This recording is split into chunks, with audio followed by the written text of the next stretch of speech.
নমস্কাৰ গুৰুত্বপূৰ্ণ ভিতলি পুনৰবাৰ স্বাগতম জনাইছোঁ। ইতিমধ্যে নিশ্চয় বুজি পাইছোঁ মই বিশেষকৈ অফিচত আছিলোঁ, গতিকে ইম্পৰ্টেণ্ট মেছেজ এটা মোক এজন কেণ্ডিডেটে দিলে, ভাবিলোঁ তাৰ ওপৰত আমাৰ ৰিকমেণ্ডেড আৰু এটা সজাগতা ভিডিঅ' এটা বনাই দিছোঁ। চ' কথা হ'ল যে ইতিমধ্যে আপোনালোকে নিশ্চয় গম পায় যে এডিআৰি থাৰ্ড গ্ৰেড ফ'ৰ্থ গ্ৰেডৰ সকলো ক্ষেত্ৰত এপইণ্টমেণ্ট দিবলৈ গৈ আছে। বহুতে কমেণ্ট কৰি আছে এপইণ্টমেণ্ট ডিচেম্বৰ পাবগৈ নেকি, এপইণ্টমেণ্ট 2026 পাবগৈ নেকি। চ' এইখিনিতে মই এটা ৰিকুৱেষ্ট জনাইছোঁ, তেনেকুৱা কোনো কথা নহয়। গতিকে এপইণ্টমেণ্ট নৱেম্বৰ মাহতে দিব বুলি আমি সম্পূৰ্ণ কথা গম পাইছোঁ, কাৰণ ইতিমধ্যে মুখ্যমন্ত্ৰী ডাঙৰীয়াই প্ৰতিটো ভাষণতে তেখেতলোকে নিজৰ মতামত ব্যক্ত কৰিছে। তাৰ উপৰি তেওঁ কৈছে যে নৱেম্বৰ মাহৰ ভিতৰতে কমপ্লিট এপইণ্টমেণ্ট লাখ এপইণ্টমেণ্ট দিয়া হ'ব। গতিকে কথাটো বুজি পাইছে। গতিকে আপোনালোকৰ এপইণ্টমেণ্ট অনতিপলমে আহি আছে। 8 তাৰিখে এপইণ্টমেণ্ট দিয়া নিদিয়া বুলি আপুনি চিন্তা কৰিব নালাগে। 8 তাৰিখে এপইণ্টমেণ্ট দিবও পাৰে, নিদিব পাৰে।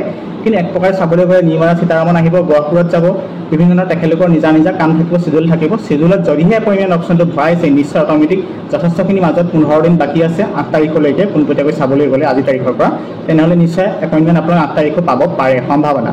আপুনি পৰৱৰ্তী পৰ্যায়ত যদি 8 তাৰিখে এপইণ্টমেণ্ট নিদিয়ে, মেবি আপোনালোকক 15 তাৰিখ, আপোনাৰ 12 তাৰিখ, 10 তাৰিখ তেনেকুৱা ধৰণৰ এপইণ্টমেণ্টৰ পূৰ্ণ সম্ভাৱনা আছে বুলি ক'লেও কোনো ভুল কৰা নহয়।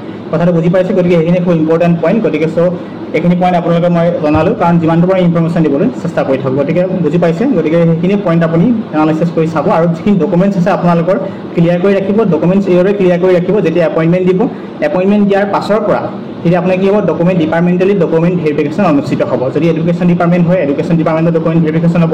ডিষ্ট্ৰিক্ট লেভেলত ডিষ্ট্ৰিক্ট ৱাইজ ডকুমেণ্ট ভেৰিফিকেশ্যন হ'ব। তেনেকৈ আপোনালোকৰ ডকুমেণ্ট ভেৰিফিকেশ্যন অনুষ্ঠিত হ'ব। তাৰ সমান্তৰালকৈ আপোনালোকৰ পাৰ্চনেল ডিজেবিলিটি সকলোকো আপোনালোকৰ চেক কৰা হ'ব। তাৰপিছত তেখেতলোকৰ জবটো কনফাৰ্ম হ'ব। মই সেইখিনি কথা ক'লোঁ। গতিকে আই হোপ ভিডিঅ'টো নিশ্চয় উপকৃত হৈছে, নিশ্চয় ভিডিঅ'টো যদিও উপকৃত হৈছে, নিশ্চয় ভিডিঅ'টি আপোনাৰ প্ৰিয় বন্ধুলৈ শ্বেয়াৰ কৰিব। ধন্যবাদ।